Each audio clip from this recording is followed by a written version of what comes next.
కాబట్టి ఇవాళ మీడియా వారి కోరిక మీదగా అందరికి హగ్స్. హ్యాపీ హగ్ డే అందరికీ sir. Happy hug day happy hug day sir. Team వరకు సార్. అమ్మా మిమ్మల్ని కూడా హగ్ చేద్దామని వచ్చాను. కాకపోతే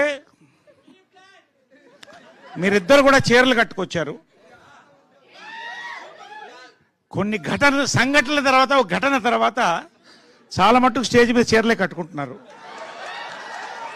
కాబట్టి భారతీయ సంస్కృతి ప్రకారం మగవాళ్ళు ఆడవాళ్ళు హగ్ చేయకూడదు. కాబట్టి మీరిద్దరు హగ్ చేసుకోండి అమ్మా. హ్యాపీ హగ్ డే చెప్పండి. ఇది ఇక్కడి నుంచి చైన్ హగ్ ఇద్దాం అనుకున్నా కానీ అక్కడ గీతా భగత్ ఉంది. అమ్మా నీ డ్రెస్సును కూడా భారతీయ డ్రెస్ కిందే పరిగణిస్తాం కాబట్టి అక్కడ ఎండ్ అవ్వకూడదు. కాబట్టి భారతీయత నీలో కనిపిస్తుంది. ఖచ్చితంగా ఇవాళ హ్యాపీ హగ్ డే నీకు దూరం నుంచి చెప్తున్నానమ్మా. మీకు అయిపోయిందమ్మా.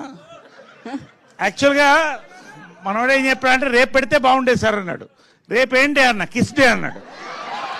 దుర్మార్గుడు. కాబట్టి ఇవాళ పెట్టడం మంచిదైంది. ఏదైనా కూడా అంటే ఓకే ఒక రకంగా ఏంటంటే ఇవాళ మన సంస్కృతి ప్రకారం సంస్కారం ప్రకారం ఈ సభను మొదలెట్టాను నేను. ఓకే హ్యాపీ హగ్ డే అని గౌరవిస్తూనే ఎవరెవరిని హగ్ చేయాలో వాళ్ళెవరికి హగ్ చేశాను. రైట్. కాబట్టి పాయింట్లోకి వచ్చేద్దాం. ఇవాళ this is not a trailer day అన్నారు. Correct. This is a business day.